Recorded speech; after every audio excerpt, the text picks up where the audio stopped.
Both were candidates to be the Empire's future saintess. Yet, the two girls' fates were drastically different. Diana, the gentle, white-haired girl, was kind and friendly. With her exceptional healing powers, she easily won everyone's favor. But Belle, who also possessed healing powers, had to struggle with all her might to heal even the smallest wounds. To draw attention to herself, Belle deliberately caused mischief and played pranks. In return, she only received disdain and disgust, just like you want to become the saintess. In everyone's eyes, she was nothing more than a laughable anomaly. Compared to Diana, who shone like starlight, Belle was as dim as the night. In this nation that universally revered God, the saintess was seen as a symbol of God. And the children in this orphanage, governed by the temple, all possessed various unique talents. Diana and Belle, both possessing healing powers, were naturally compared. Belle, constantly belittled, had tried. She wanted to surpass Diana. Until one day, because of her outstanding healing powers, Diana was adopted by Marquis Barlot. A luxurious carriage carried her away from the orphanage. Standing at the gate, Belle, for the first time, clearly recognized the gap between herself and Diana. Excellence is chosen. Mediocrity is forgotten. Years passed. The various setbacks Belle suffered at the orphanage caused her to completely lose her healing powers. Even her healing eye, which could perceive life's status, disappeared. She thought her life would rot away in a corner. But suddenly one day, Duke Callus and his son, Edwin, came to the orphanage. They specifically asked to adopt Belle. But Belle wasn't enthusiastic about it. If the Duke knew she had lost her healing powers, he would surely abandon her without hesitation, just like the previous families. But when she met Edwin's cold, deep eyes, her heart beat uncontrollably faster. He was like a prince from a fairy tale, noble and dazzling. "I'll take him," Belle blurted out, startling the priest, who pressed her head down and apologized profusely. And so, Belle became a member of the Duke's family. Belle was full of anticipation for her future life. But what she didn't expect was that, aside from the Duke and Edwin, she was still an outcast, rejected by others. One day, she overheard the maids talking. Diana had not only cured the Empress's illness with her healing powers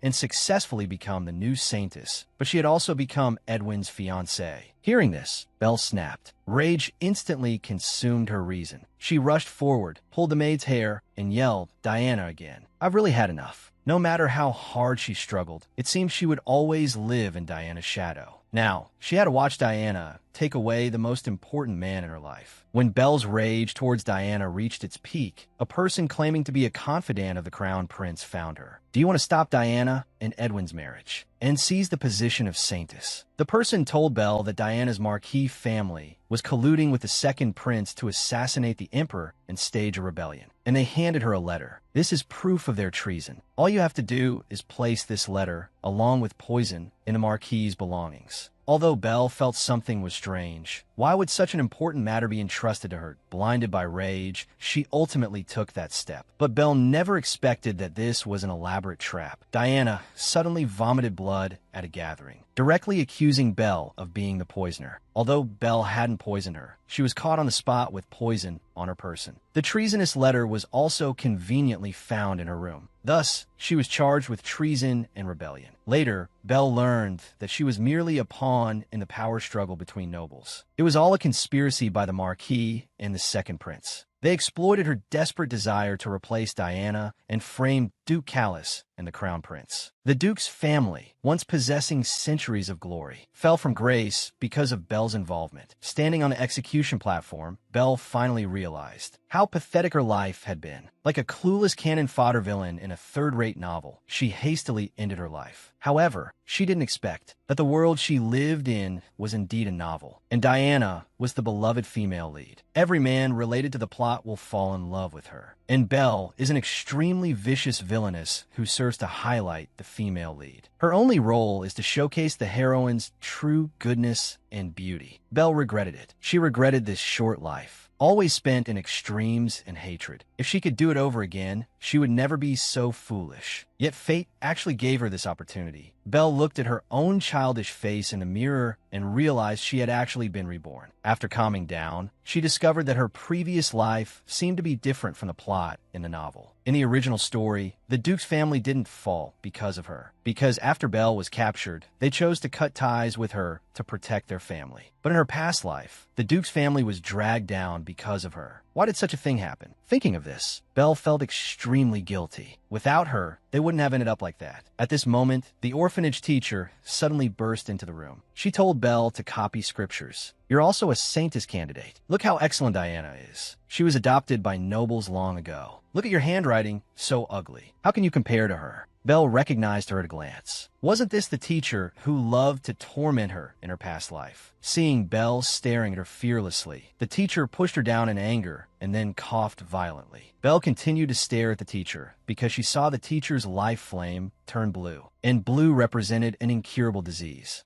This was also one of Belle's talents, the healing eye that could perceive the state of a person's life. In her past life, she had used this ability to predict the teacher's death, but she was locked in the repentance room on the grounds of demonic possession. Although she was released soon after, when the teacher really died, she was locked in the repentance room again, this time for 2 years. She also gradually lost her healing power. Learning from her past life, Belle chose to remain silent. She would no longer meddle in other people's business. She couldn't repeat the mistakes of her past life. The teacher glanced at her disdainfully and then left. With the memories of her past life, Belle decided to change her strategy. In her past life, because she was always compared to Diana, Belle deliberately acted worse out of spite, which led to her not being adopted. This time, she had to perform well and leave this orphanage as soon as possible. With the memories of her past life, Belle opened her notebook and confidently prepared to copy. But she was surprised to find that her handwriting was like chicken scratch. What was going on? Clearly, in her past life at the Duke's house, she had studied writing and reading properly. Back then, she often lost her temper because she couldn't write well. Every time this happened, Edwin would patiently help her hold the pen, encourage her to try again, and urge her to practice more. The Duke also often came to check on her studies. Even if her handwriting was still messy, the Duke would gently praise her. With their attentive companionship, Belle gradually opened her heart. She no longer deliberately misbehaved to attract attention, but sincerely regarded the Duke as her family. The days at the Duke's house were the warmest memories of her past life. Belle wanted to see them again. She wanted to atone for the mistakes she had made. A week later, everyone in the orphanage was surprised to find that Belle, who had always been causing trouble, seemed to have completely changed. She no longer wasted food. Even if it was hard to swallow, she would insist on finishing it. When someone questioned her about secretly throwing away food, Belle suppressed her anger and patiently explained. Her friendly and kind attitude left the other person dumbfounded. Belle believed that as long as she worked hard to change, she would definitely see the Duke's family again. Suddenly, a teacher hurried over and handed Belle a dress, telling her to change quickly. She told her that a noble guest had come see her. Belle was a little nervous. According to the timeline of her past life, she met the Duke 2 years later. She didn't know who was coming now. As the doors slowly opened, Belle couldn't believe her eyes. Standing there was the Duke's family, whom she had been longing for. For some reason, their meeting had come earlier in this life. Belle struggled to contain her excitement. She gracefully lifted her skirt and curtsied. "Hello, I am Belle." The Duke looked at the polite little girl before him, his eyes full of warmth. Next, the priest introduced Edwin to Belle. Edwin only glanced at Belle before almost losing control of his emotions. He bowed to Belle in greeting. Unexpectedly, he suddenly leaned closer. "Don't you have anything to say to me?" He pointed at himself. "Don't you want me?" These words instantly struck Belle. The memory of their first meeting in her past life merged with the present. Tears instantly welled up in Belle's eyes. The Duke asked Edwin to comfort the crying Belle. Belle was in turmoil. Why would Edwin say such a thing? Could he also have memories of their past life? But if he remembered the past, shouldn't he have sent someone to kill her immediately? Why would he come looking for her again? The priest was still apologizing to the Duke for Belle's perceived rudeness. He thought Belle was frightened by the Duke, who was known for his iron-fisted approach. Hearing this, Belle couldn't help but refute. The Duke wasn't at all like the rumors. He was incredibly gentle towards her, and he hadn't abandoned her because she had lost her healing powers. At this point, the priest suggested that the Duke choose a different child. After all, Belle just burst into tears, which he found embarrassing. But the Duke refused this suggestion. "You must understand, this child is our only hope. The child you sent before couldn't cure that illness." Belle suddenly remembered that around this time in her past life, the Duke's youngest son Yushio was critically ill. The Duke had consulted countless doctors, but to no avail. Finally, he had gone to the orphanage and paid a hefty sum to hire Diana to treat Yushio. However, even Diana, with her powerful healing abilities, couldn't completely cure the illness. She could only prolong his life. When Belle was 7, Yushio had still passed away. Belle suddenly wondered why the Duke had given up on Diana and come directly to her. Could they really have memories of their past lives? At this moment, the Duke suddenly walked up to Belle. Belle, I have another son. He's a very excellent child, just like you. I want you to heal him. Are you referring to young Master Yushio? I met him at the orphanage event last year. Belle had met Yushio once in her past life. Yushio had accidentally injured himself, and Belle had used her healing power to heal his wound. Belle had almost forgotten about this incident, but now a glimmer of hope ignited within her. This was her chance to repay the Duke's family. She mustered her courage and confessed to the Duke, "My healing power isn't as strong as Diana's. I can't guarantee that I can cure the young master, but I will do my very best. Please give me this opportunity." Belle lowered her head, waiting for the Duke's response. "It's not you asking us. It's us asking you for help, you silly girl." Edwin's words surprised Belle, and she looked up, tears threatening to spill again. Startled, Edwin quickly explained, "Why are you crying again? I didn't do anything." The Duke knelt on one knee and extended his hand towards Belle. "Will you come back to the Duke's mansion with us?" Belle wept with joy. "Of course I will." Fate had given her a second chance, and she wouldn't let the Duke's trust down. Just then, the priest suggested that the Duke board the carriage first. He wanted to speak with Belle privately, but Edwin stopped him. "Whatever you have to say, you can say it here." The priest was a little embarrassed and explained that he just wanted to give Belle a few words of advice. The Duke agreed and left with Edwin. As he was leaving, Edwin told Belle, "If anything happens, come find me in the carriage." After the Duke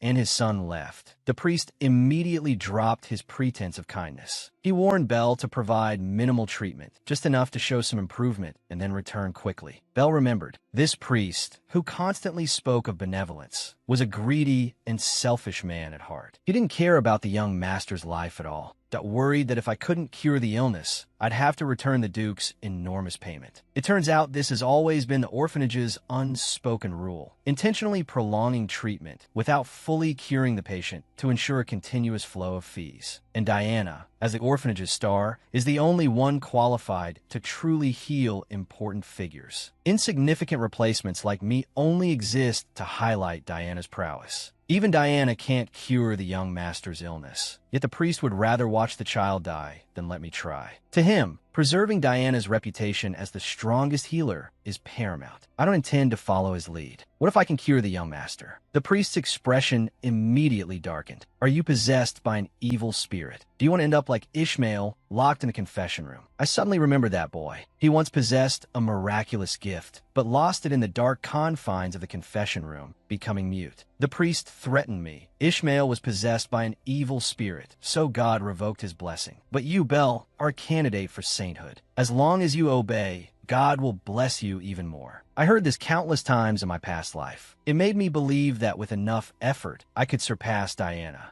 Now I finally understand. It was never us, the innocent children, who were possessed by evil spirits, but these greedy adults. Although furious, I feigned obedience to appease the priest. When I arrived at the orphanage gate, Edwin was already waiting. He asked if the priest had said anything to me. I suddenly remembered that in my past life, Edwin always disliked everything about the temple. But in the end, he still got engaged to Diana, who became a saint. They must have truly loved each other back then. I fought back the bitterness in my heart. Nothing much. He just told me to treat young Master Yushio well. The carriage arrived at the Duke's mansion. Looking at the familiar, magnificent building, that I felt a strange sense of returning home. Because of Yushio's critical condition, we went straight to his room without stopping. The frail boy on the bed was barely clinging to life. His pale face was devoid of color. For some unknown reason, his skin was constantly oozing blood. After a brief exchange, I stepped forward to examine Yushio's condition. The bandages on his legs were freshly changed, but already soaked with blood. I suddenly remembered that in my past life, Yushio died of a heart attack, not blood loss. I focused my gaze on Yushio's heart. A flickering orange flame pulsed there. An orange flame appears in patients suffering from unknown terminal illnesses. It's a sign only visible to those with the eye of healing. Could the constant bleeding have weakened his already fragile heart? If so, the root cause should be the heart. Is there any way to treat him? As I was about to answer, I noticed a small, flickering orange flame in Edwin's chest as well. It felt exactly the same as the one in Yushio. I looked at the Duke, but he showed no such sign. I realized it was a hereditary disease. The brother's illness must have come from their deceased mother. I slapped my cheeks lightly. Now wasn't the time for speculation. Fortunately, it was discovered early. At least Edwin's symptoms were still mild. Saving Yushio was the priority. Just as I placed my hand on the boy's chest, preparing to activate my healing power, the door burst open. A man and a woman barged in. The man was Yushio's attending physician. He greeted the Duke while carrying a large bag of herbs, claiming they were for Yushio's treatment. Then he noticed me beside the bed. "What are you doing?" I felt a surge of nervousness. "I'm treating the young master." The physician looked annoyed. "His leg is bleeding. Why are you touching his chest?" I didn't want my eye of healing ability to be discovered, but I didn't know how to explain. The physician lost his patience completely. He scolded me for being ignorant and interfering. "Your Grace, do you really intend to let this child treat the young master? Her abilities are probably inferior to Miss Diana's." Belle looked up. It was Mrs. Caston, the former maid of the late Duchess, now in charge of Yushio's care. In her past life, Mrs. Caston had been one of the people in the Duke's mansion who disliked Belle the most. Belle, a girl possessing the power of healing, had been blinded by her naivety. She had been used and made a grave mistake. Despite this, the Duke's family, who had adopted her, remained loyal. Yet, in the end, their family fell into ruin. Reborn, Belle decided to change. She would do everything in her power to repay the Duke's family's kindness for the rest of her life. Just as she was about to begin healing the gravely ill young master, Yushio, she was interrupted by the physician and the maid. "Your Highness, are you sure you want to entrust the young master's treatment to someone like this?" The Duke cut them off before they could finish. "Belle is my honored guest. I don't want to hear such words again.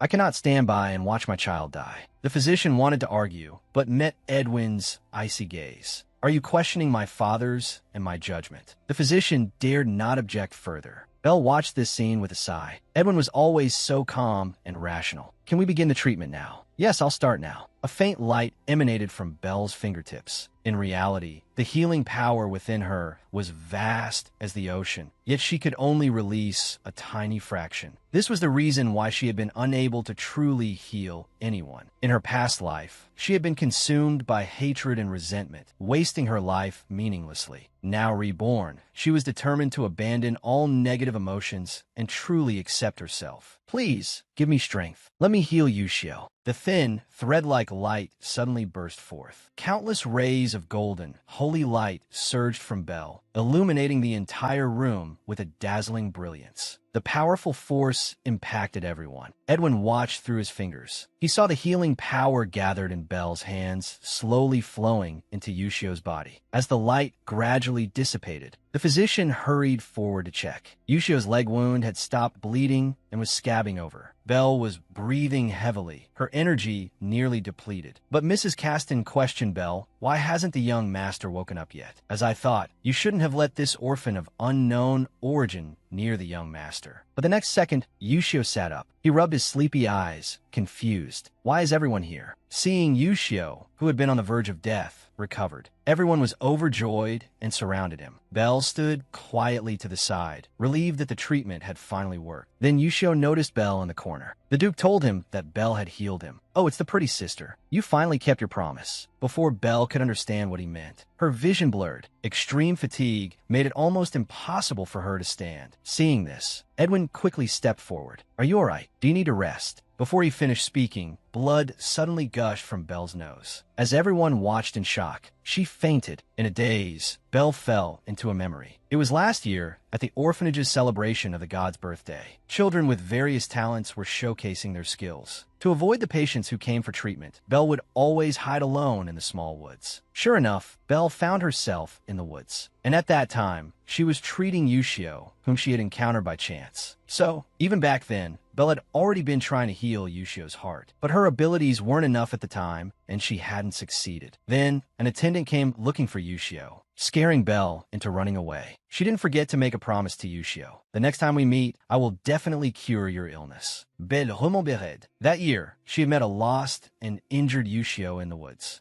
And made a promise. She hadn't expected Yushio to remember. "Don't worry, I'll definitely cure you completely." When she woke up again, Belle found herself lying in bed. Edwin and Yushio were watching over her. Belle sat up abruptly. She looked at Yushio. Although he had recovered considerably, the orange flames on his heart hadn't completely disappeared. Belle wanted to continue healing him, but Edwin stopped her. "What are you doing? Haven't you noticed your nose is bleeding again?" Edwin took out a handkerchief and gently wiped it. He urged her not to push herself. "You've been asleep for a whole day. Before you treat Yushio, you should worry about your own health." But Belle was worried. Even though Yushio had woken up, the lingering illness hadn't completely vanished. If because she treated him alone, Yushio died, the Duke would probably fall into a long grief, just like in her previous life. Belle explained that she could continue the treatment, but the Duke interrupted her. "You can stop the treatment." Belle thought the Duke was disappointed in her, but it turned out there was another reason. After that encounter in the woods, Yushio had told the Duke about Belle healing him. It wasn't until Yushio's death that the Duke finally realized that the cause of his death might be hereditary. He remembered Yushio's words again. After much searching, he finally found Belle. Belle finally understood the reason why she was adopted by the Duke in her previous life. The Duke was very grateful to Belle. He told her to take care of her health. It wouldn't be too late to continue the treatment after she had fully recovered. Yushio also hoped Belle would be well. Having finally met again, he didn't want her to be injured because of him. "I object." The doctor, who had been silent, suddenly spoke. The Duke thought he was still doubting Belle's abilities, but the opposite was true. Belle's previous treatment had completely convinced the doctor of her abilities. Therefore, he couldn't let her continue. It would cause tremendous harm to her body. While Belle was unconscious, the doctor had noticed something. Her heart had stopped beating. She had exhausted her healing power for the sake of repaying a kindness. She had done it just to heal the Duke's young son. The doctor had keenly noticed that while Belle was unconscious, that her heart had stopped beating. These words immediately triggered Belle's memories of her past life. She had been imprisoned for the murder of Diana. There, she suffered terrible torture. She also discovered another hidden ability. The second prince looked triumphantly at the heart that had been cut out of Belle's body. "Is this divine protection? Any wound heals instantly. She can live even without a heart. If the temple knew, would they immediately replace you as the saintess?" Belle touched her chest. She couldn't feel a heartbeat. Even though she had been reborn, had her stolen heart not returned with her? If she didn't have a heart now, what was sustaining her life? Could it be, as the second prince had said, that God was protecting her? The doctor speculated that Belle's overexertion of her healing powers had caused a temporary cardiac arrest. Although she was now awake, her heartbeat was still extremely weak, almost undetectable. If the treatment continued, it would be like trading Belle's life for Yushio's. But Belle stubbornly insisted. "If I could live without a heart in my past life, I can now too. My body is very healthy. Nothing will happen. I was the healthiest child in the orphanage." Belle pleaded her case, but the doctor firmly disagreed. Seeing the two at an impasse, the Duke weighed his options and said that we can continue the treatment after Belle has fully recovered, Yushio. But before that, you must listen to my arrangements. The Duke instructed the doctor to prepare the best tonics to help Belle recover. Belle's eyes lit up. She immediately asked the doctor for a rare medicinal herb. It would be very beneficial for her recovery. The doctor winced, but with the Duke present, he couldn't refuse, although she wasn't sure when she would recover. But Belle reminded Edwin to have himself checked as well. This remark reminded the doctor of his previous question. Why were you focused on young Master Yushio's heart instead of his leg pain when you were healing him? Seeing the doctor's interest, Belle explained. Diana has been treating the young master's leg for a long time, but there's been no improvement. This suggests the cause isn't in his leg. It's highly likely a circulatory, blood, or heart problem. Seeing everyone staring at her with suspicion, Belle suddenly realized she was only 5 years old. Such an analysis was too mature for her age. She hurriedly added, "I read it in a medical book." This made Edwin even more puzzled. "Can you really understand those?" "Of course, I can understand a little." Thanks to Belle's reminder, the doctor finally realized that Yushio might have a heart problem. And this type of heart condition is usually hereditary. That's why I want the young lord to have a checkup. The doctor thought carefully. The Duke's family had no such medical history. The problem might lie with the late Duchess. Everyone suddenly understood. Yushio's illness truly stemmed from this. The doctor felt some remorse. He had actually let Yushio's illness linger for so long. Now, he needed to examine Edwin's heart and prevent the disease from developing. To express his gratitude, the doctor gifted Belle his treasured herbs. Belle finally felt relieved. The treatment was over. The orphanage sent someone to take Belle back. Although reluctant to leave the Duke's mansion, Belle had to bid them farewell. Fortunately, her worries were settled. Yushio was out of danger, and Edwin would undergo a hard examination. She smiled and said goodbye. Young Master Yushio, I hope you'll still be in good health when I see you again. Goodbye, young lord. Belle stepped onto the carriage, but Edwin followed and called out to her, "Don't call me that. You called me by my name before, didn't you?" It turned out that while Belle was unconscious, she had unconsciously called Edwin's name. Commoners were not allowed to address nobles by their first names. In her past life, Belle was disliked by others in the Duke's mansion for this very reason. Belle panicked and quickly bowed in apology, but Edwin showed a hint of a smile. "Next time we meet, call me Edwin." Belle's heart trembled slightly. It seemed like the first time she had seen Edwin smile. A small sense of anticipation bloomed in Belle's heart. But the future had already changed because of her rebirth. She didn't know when their next meeting would be. Belle, as the cannon fodder female supporting character in the novel, had actually surpassed the female lead and saved the dying young master. Deeply moved, the Duke's family decided to formally adopt Belle. Edwin précède Belle en Leslie. In stark contrast, Diana, known as the strongest healer, had no solution for Yushio's illness. The orphanage's response to this was, healing power only works on those who still have life force. If young Master Yushio remains uncured, it can only mean he is about to die. Hearing his younger brother so easily sentenced to death, Edwin broke down. He fell into deep self-blame. If I hadn't persuaded him to go out and play, his legs wouldn't have deteriorated. It's all my fault. Despite the Duke's comfort, Edwin locked himself in his room for days, refusing to come out. Until that day, Edwin suddenly took the initiative to seek out the Duke. Upon meeting, the Duke keenly noticed that something about his son seemed different. Although his face was haggard, his eyes were unusually resolute. "Father, I know there's another saint candidate. Let's bring her back to treat Yushio." Edwin had always been a precocious child, but from that moment on, the last trace of childish innocence disappeared from him. Even as Yushio's condition worsened, Edwin maintained a surprising rationality and calmness. This was precisely the quality a qualified heir needed. But as a father, the Duke couldn't help but feel a pang of sadness watching his transformation. The doctor also praised Belle's abilities highly. This girl not only possesses amazing healing powers,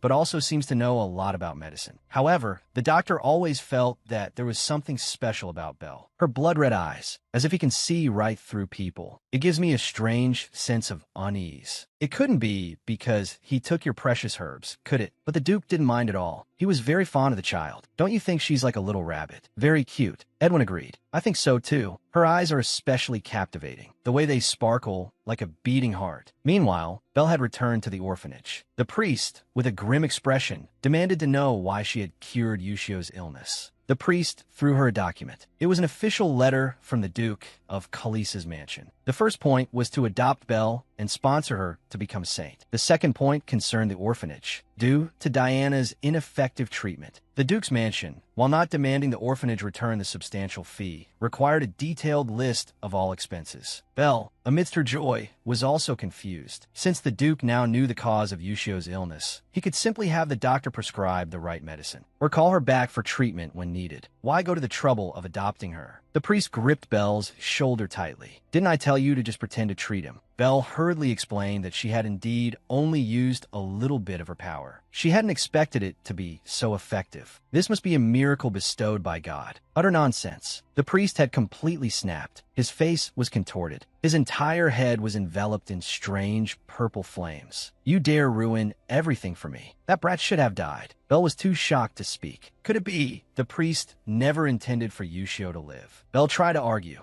but the priest had her dragged away. Accused of being possessed by an evil spirit, Belle was locked in the confession room, prepared to atone before God. Belle knew very well what awaited her. In her past life, it was here that her healing powers were stripped away. Now, having been reborn and given a second chance, she absolutely could not sit idly by. Belle was locked up for 2 days. Suddenly, a strange chanting echoed from within the cell. It sounded strangely familiar to Belle. She seemed to recall Diana reading similar runes in her past life. Was it some kind of ancient language? At that moment, a giant red magic circle lit up on the floor. The eerie chanting grew fainter. Belle knew something terrible was about to happen. She tried to cry for help, but to no avail. A sense of helplessness washed over Belle. Were her powers going to be taken away, just like in her past life? Just as Belle's consciousness began to fade, she suddenly heard a man shout her name. It was Edwin, now grown up. He slashed the lock with his sword, freeing Belle from the death cell. Belle hadn't expected Edwin to come and save her under these circumstances. They fled quickly, but were pursued relentlessly. Edwin told Belle to hide while he led the pursuers away. But Belle feared she wouldn't have another chance. She desperately explained that she hadn't wanted to kill Diana, nor had she hidden those accusations of treason against the Duke. Edwin said nothing, but pressed a glass vial into Belle's hands. "This is yours. Keep it safe." It was Belle's heart. Guilt overwhelmed her. She felt unworthy of the Duke's kindness. "Don't think like that. Father has already signed the official adoption papers. As a gift for your 18th birthday, you will always be our family." However, the pursuers found them, just as their swords were about to strike Belle. Edwin unhesitatingly shielded her, taking the swords into his own chest. Belle rushed forward frantically, trying to heal Edwin. But having lost her healing powers, she was helpless, forced to watch his life drained from him. In his final moments, Edwin gently wiped away Belle's tears, bidding his beloved farewell. As his heartbeat ceased, Belle finally broke down. Vast, holy power surged from his body, instantly vanquishing the pursuers controlled by the purple flames. Belle, asleep, wept, murmuring Edwin's name. A man's gentle voice soothed her, telling her not to cry, that she was safe now. Belle struggled to open her eyes, seemingly glimpsing a familiar figure. Finally, drifting into a peaceful sleep, she opened her eyes again,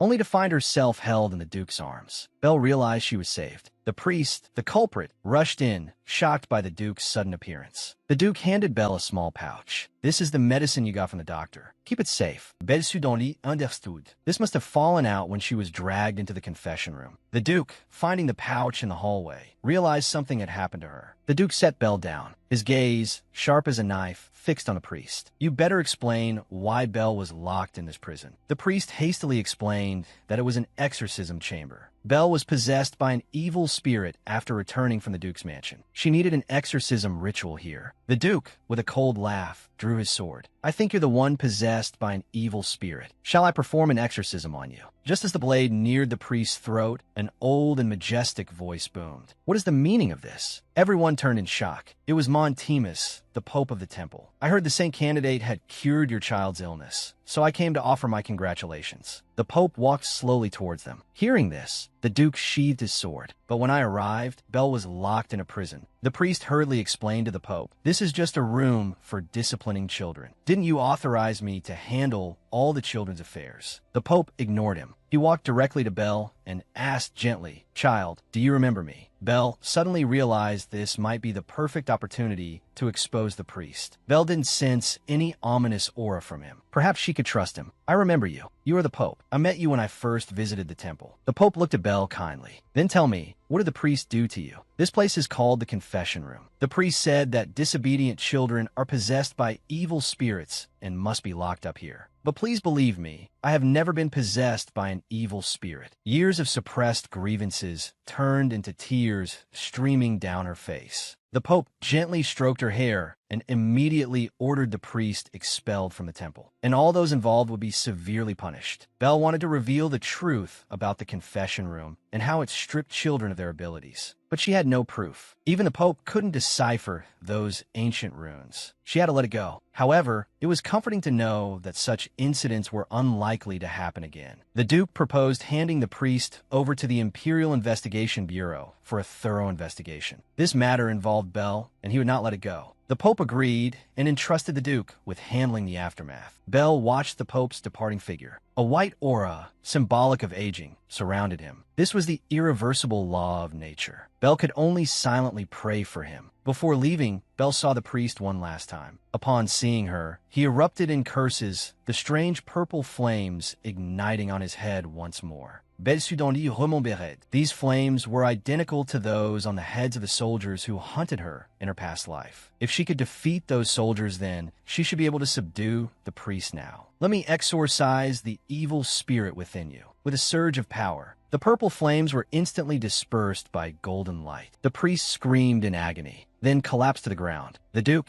noticing Belle's fever, prepared to take her to rest. But Belle only wanted to leave this place. She fell asleep in the Duke's arms. When she awoke again, Belle found herself lying in a familiar room. It was her bedroom from her past life at the Duke's mansion. Recalling everything that had just happened, she was certain. She had finally escaped the orphanage for good. Miss, you're awake. Ing Dada, I'll be taking care of you from now on. Looking at the familiar face, Belle felt a wave of emotions. Tara was one of the few people who had been kind to her in her past life. Back then, due to her insecurity, Belle had always acted rebelliously. While others avoided her, only Tara had stood firmly by her side. This time around, she was determined to cherish this kindness. After dressing, Belle appeared with a renewed look. However, during this process, Tara noticed how thin and small Belle was. Immediately understanding the hardships she must have faced at the orphanage, Tara offered her the medicine prescribed by the doctor. It was to help her recover quickly. Belle obediently swallowed the medicine in one gulp. The bitterness made her face scrunch up. "What are you doing?" Mrs. Caston suddenly barged in, her voice sharp as she urged Tara, "Young Master Yushio is waiting. If it weren't for treating young Master Yushio, you wouldn't even have the right to step foot in this mansion. You'd best remember your place." Even Tara sensed Caston's malice. But considering she was the late Duchess's personal maid, Belle chose to endure and avoid conflict. Upon seeing Belle, Yushio waved enthusiastically. "Hello, sister." Confirming that Yushio's condition hadn't worsened, Belle finally relaxed. She first thanked the doctor for the medicine. After a brief exchange of pleasantries, Belle began her second treatment. Gathering her celestial energy and wielding her power, a golden light quickly flowed through Yushio's body. This caused Yushio to unconsciously show a pained expression. Suddenly, a force violently pushed Belle away. "Stop! Can't you see the young master is in pain?" The girl was fully focused on healing the boy, but was suddenly shoved hard by the maid. "Stop it, you witch! Can't you see young Master Yushio is suffering?" This frantic action even startled the doctor. "What are you doing? Can't you see she's in the middle of treatment?" Caston held Yushio protectively, arguing with the doctor. Belle, enduring the pain, got up from the floor. Her first reaction was to check on Yushio's condition. Thankfully, nothing serious had happened. Caston continued to berate Belle relentlessly. Suddenly, Yushio tore off the bandages from his leg. The previously gruesome wound had completely healed. The doctor exclaimed in disbelief. At this moment, Belle spoke sternly to Caston. "As you can see, I have the ability to heal the young master, but the subsequent treatments will still cause him some discomfort. So, actions like today's, I ask that they not happen again." The room fell deathly silent. Caston's face darkened. Just as she was about to retort, Yushio quickly stopped her. Mrs. Caston was indeed wrong in this matter. When you make a mistake, you should apologize. Caston knew she was in the wrong. She reluctantly apologized to Belle, explaining that she had acted impulsively. Belle understood her concern. She made a promise to Caston, "I will definitely cure the young master." The doctor then brought out his own special medicine. This would make Belle's treatment twice as effective. At this moment, Edwin came to visit Belle. Every time she saw him, she couldn't help but recall her past life. She subconsciously clutched her skirt, unable to utter a greeting. "Didn't I tell you to just call me by my name?" Edwin approached her with a helpless sigh. This intimate interaction made Yushio envious. "I want to play with sister too." As Yushio excitedly showed off his healed wound, Belle keenly caught the icy glare Caston directed at Edwin. As expected, just as Edwin was about to examine his brother's injury, Caston interrupted him. "Young master, you're going to be late for your swordsmanship lesson." The atmosphere immediately froze. The doctor quickly intervened, using Yushio's need for rest as an excuse to have everyone leave. But Yushio didn't want Belle to leave. "Sister, let's play together." In the hallway, Edwin inquired about Belle's condition with the doctor and, citing the exhausting nature of healing, asked the doctor to take extra care of her. The doctor saw right through Edwin's concern. "You seem particularly worried about Belle." Edwin's ears flushed slightly. "No, I'm just grateful for her healing Yushio." Watching Caston's retreating figure, Edwin understood better than anyone the source of her hostility towards him. Since his mother's death, Caston, his mother's personal maid, often stared blankly at the flower garden. She poured all her affection onto the younger Yushio. And that time, when Yushio was injured in an accident while out with him, nearly losing his life. From then on, Caston harbored resentment towards Edwin. The doctor suggested he tell the Duke about it, but as far as Edwin was concerned, as long as someone genuinely cared for Yushio, he was content. In Yushio's room, the floor was covered with dazzling jewels. The boy draped himself with jeweled necklaces and danced, making Belle laugh. Yushio placed a ring on Belle's finger. "This was my mother's favorite ring, but my hands are too small to wear it. I can only take it out to look at it sometimes." So, this was Yushio's way of remembering his mother. Belle untied the ribbon from her sleeve. and threaded the ring onto it, making it into a pendant for him. This way you can see it anytime. Yushio threw himself into Belle's arms, thanking her profusely, but didn't notice Kasten's sudden glare from the doorway. It was getting late. Time to say goodbye. Belle hurriedly gathered up the jewels and promised Yushio they would play again soon. Then she noticed the silent Kasten standing nearby, curious about the rift between her and Edwin. On their way back, Tara explained the reason for their strained relationship, but Belle didn't think it was Edwin's fault. Seeing Belle's downcast expression, Tara comforted her, saying that once the young master recovered, their relationship would eventually improve. A few days later, the Duke took Edwin to the temple to arrange Belle's apprenticeship. Belle stayed in her room, lost in thought. Since her rebirth, many things had deviated from their original course. Her reunion with the Duke's family had happened much earlier, and she had healed Yushio, who was supposed to have died. But what about the future? She picked up a pen and wrote on a piece of paper, "Live well. Absolutely do not provoke Diana. Try not to die tragically. Even if I die, don't implicate the Duke's family." To prevent any accidents, she also needed to become stronger. Then she thought of the star she had lost. She wanted to find it, but had no clue where to start. Belle tossed the paper into the fireplace. As the flames consumed the list, the door was suddenly flung open. Kasten stormed in, followed by a group of maids. "The Duchess's ring is missing. We're here to search your room." The Duchess's favorite ring had mysteriously vanished, and Kasten, the maid, insisted on searching Belle's room. The reason? They had found a ribbon from her dress in the hallway leading to Belle's room. More importantly, aside from Yushio and Kasten, only Belle had seen the ring during their last playtime. Tara, the maid, tried to stop them, but Belle opened her door willingly to cooperate. In her current situation,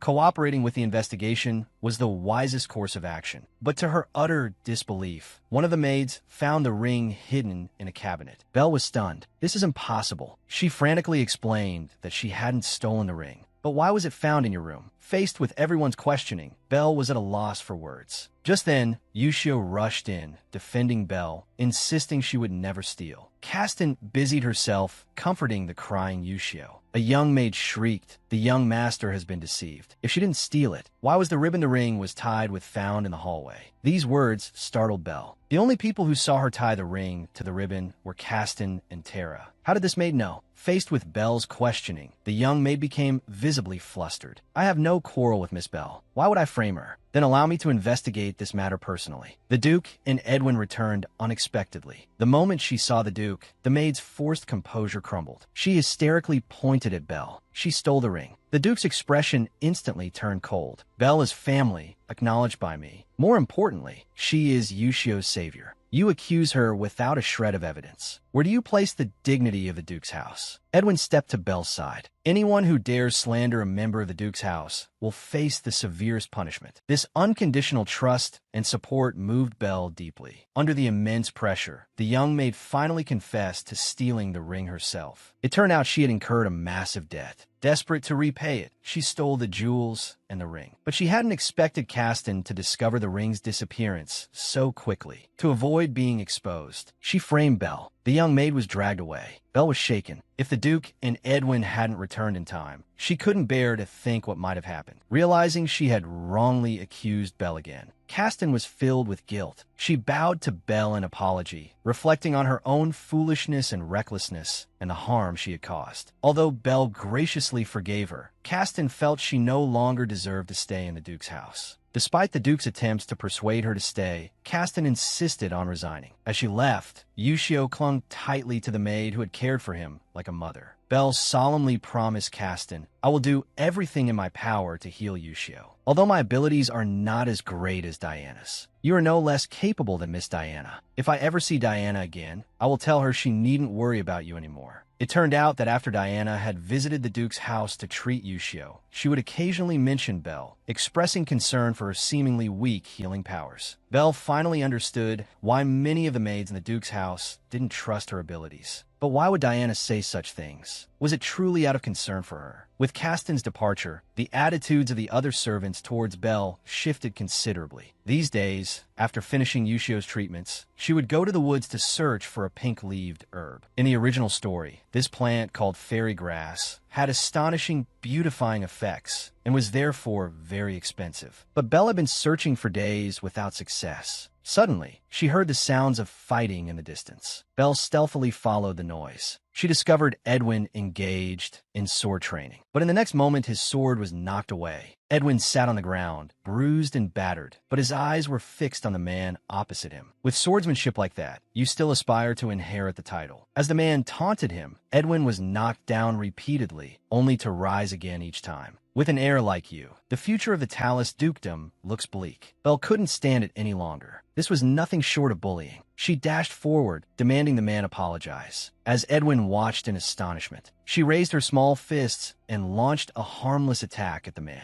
I won't let you talk about Edwin like that. He is the most excellent heir to the dukedom.